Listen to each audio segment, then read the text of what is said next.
Okey, semua masih bersemangat ke? Semangat! Okey, Hafiz okey?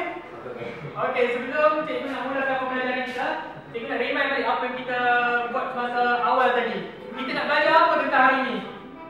Hikayat. Hikayat apa? Hikayat Antuan. Betul. Okey, hikayat Antuan ni terdiri daripada sastra apa?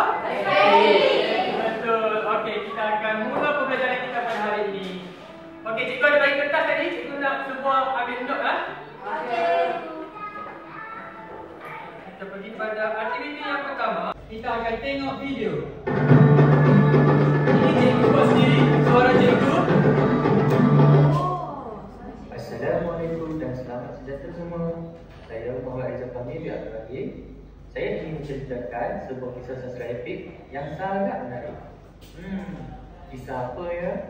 Kalau nak tahu, saya akan menceritakan mengenai kisah Antuan diutuskan ke Siam. Jangan lupa dengan sampai habis ya, sebab banyak pengajaran yang dapat dipetik daripada kisah ini. Ada kisah pada suatu ketika, Raja Melaka hendak mengutuskan seseorang ke Siam untuk membeli gajah. Baginda pun bertanyakan kepada bendahara, siapakah yang hendak kita utuskan ke negeri Siam tersebut? Maka dengan pantas kata bendahara, Patih cadangkan Laksamana untuk ke Siam membeli gajah. Raja memandang Laksamana dan seraya sembah Laksamana, baik, Patihlah yang pergi ke negeri Siam membeli 4 ekor gajah jantan dan 2 ekor gajah betina. Raja Melaka telah memerintahkan Laksamana untuk menyerang petani. Namun Laksamana telah memberi cadangan supaya kerajaan Melaka menjalankan hubungan baik dengan petani. Hal ini kerana menurut firasat Laksamana, negeri petani sukar dikalahkan. Raja Melaka menerima cadangan tersebut, lalu mengutuskan sebuah surat kepada negeri petani. Dalam perjalanan ke Siam, rombongan Melaka telah singgah di hujung sawah petani. Di petani, Laksamana memuji-muji negeri tersebut. Kedudukannya yang strategik sukar dikalahkan. Pintu gerbangnya yang berkepala naga menghadap sebelah timur, manakala ekornya pula menghadap sebelah barat. Pintu tersebut telah menjadi lambang kekuatan negeri petani. Selepas rombongan Laksamana berhenti di petani, akhirnya mereka berdaya menuju ke Siam.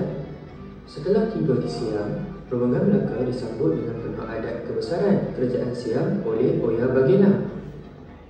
Maka kata Oya Baginda, Okey, cikgu nak cuba pengetahuan anda semua. Raja Melaka utuskan Laksamana untuk membeli apa? Beli gajah. Betul. Okey, pandai. ajarkan Antuan cara menghadap rancau Syarada.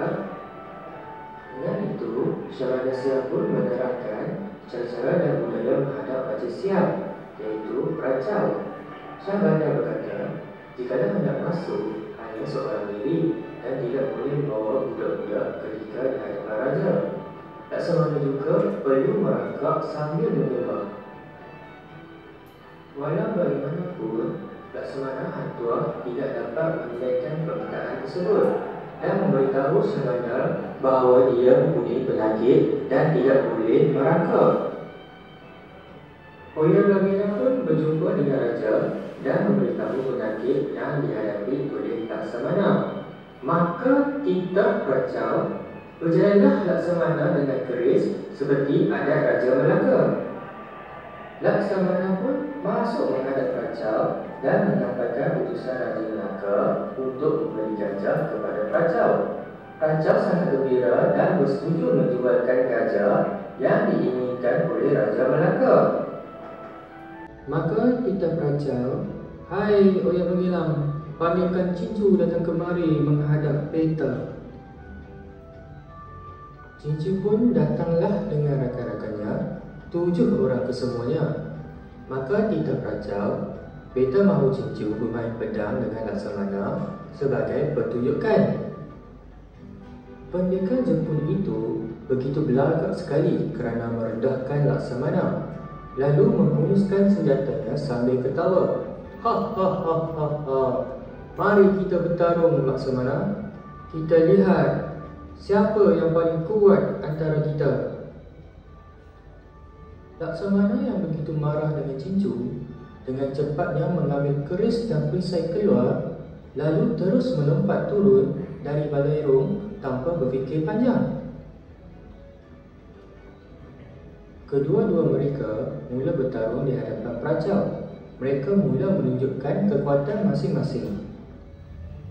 Setelah bertembung, maka Laksamana memarang telinga Cincu sehingga putus dan terpelanting ke tanah. Cincu cuba melawan kembali dengan menyerang Laksamana. Akhirnya, kepala Cincu juga telah dipenggal Laksamana. Setelah menyaksikan pertembungan tersebut, 7 orang pendekar Jepun mengamuk dan ingin membunuh Laksamana dan peracau. Laksamana Hang Tuah berjaya membunuh 5 orang pendekar Jepun, manakala 2 orang lagi melarikan diri ke Kemboja. Atas kejayaan tersebut, peracau sangat terpegun, lalu menganugerahi Laksamana 10 ekor gajah, di mana 6 untuk raja dan 4 buat Laksamana. Dalam perjalanan pulang, Okey, cikgu tanya soalan yang kedua. Berapa orangkah pendekar Jepun yang menentang Laksamana? Saya. Betul, pandai. Wow. Tekun ya semua? Oh, takut itu. Okey. rombongan Laksamana Tun Tuah telah disekat oleh pendekar Jepun, iaitu daripada Kemboja. Tetapi berjaya dikalahkan oleh Laksamana Tun Tuah dan rombongannya. Laksamana telah menggunakan mantra sehingga bedilan yang dihantar kepadanya melanggar perahu, lalu Laksamana amuk dan mati semua Jepun itu. Laksamana melihat di dalam perahu terdapat harta benda berupa emas dan perak pendekar Jepun, lalu dirampas olehnya. Dengan kejayaan tersebut, Laksamana telah berangkat pulang ke Melaka. Mereka disambut meriah oleh rakyat dan pembesar. Setelah itu, Raja Melaka ingin merajakan anaknya, Raden Bajau di Bukit Siguntang, dan Laksamana dititahkan membantu merajakan anaknya baginda. Lalu Raden Emas Ayu hamil dan dapat anak perempuan, manakala Tun Teja hamil dapat putera. Lalu dinamakan yang pertama Puteri Gunung Ledang, yang tengah Sultan Mahmud dan bongsu Sultan Muhammad. Demikianlah kisah sastra epik iaitu Hang Tuah diutus ke Siam. Menarik tak video cikgu? Okey, kamu semua dah lihat kan video tadi? Jadi, cikgu nak uji kefahaman kamu semua dengan kuis. Okey, semua bawa tak peranti masing-masing? Bawa. Okey, jadi cikgu nak kamu semua masuk, tekan link yang cikgu dah hantar di dalam grup dan tulis nama kamu.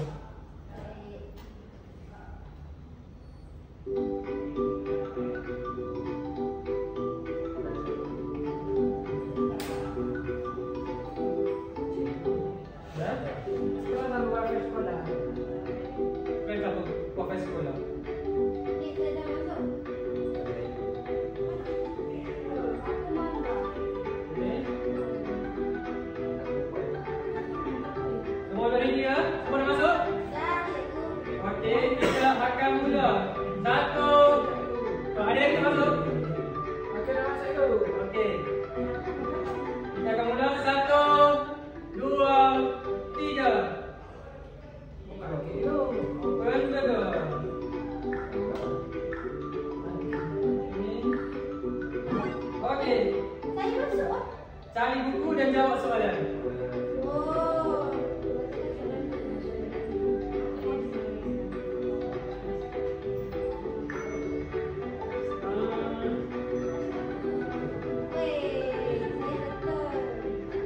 Wow, siapa yang melaju ni jawab ni?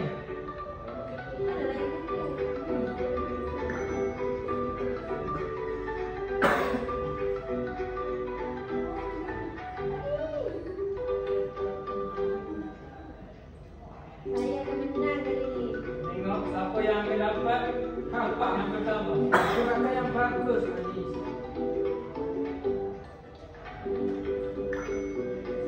Apa itu? Mana buku itu? Saya dah jawab dua. Saya akan menang pasti.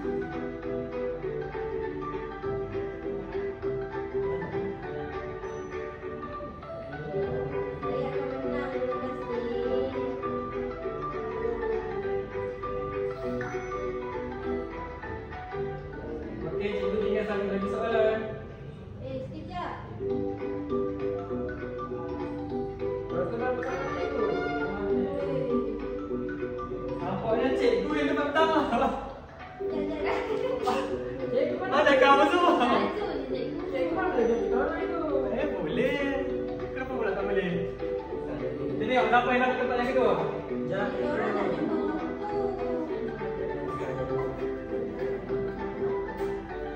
Berapa total cikgu ada? Ada 6 semua.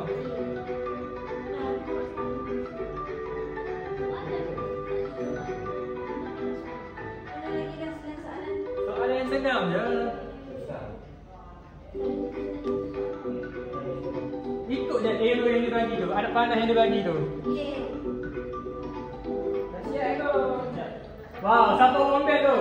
Saya itu. Wah, tak ada. Beri tepukan kepada saya ni.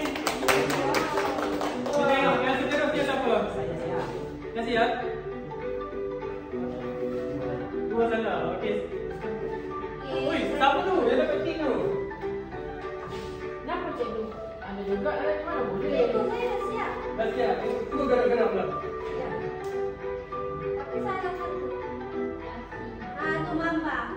Siapa nombor 3? Jellyfish. Saya. Tanya. Okey, itu saja pelajaran kita pada hari ini.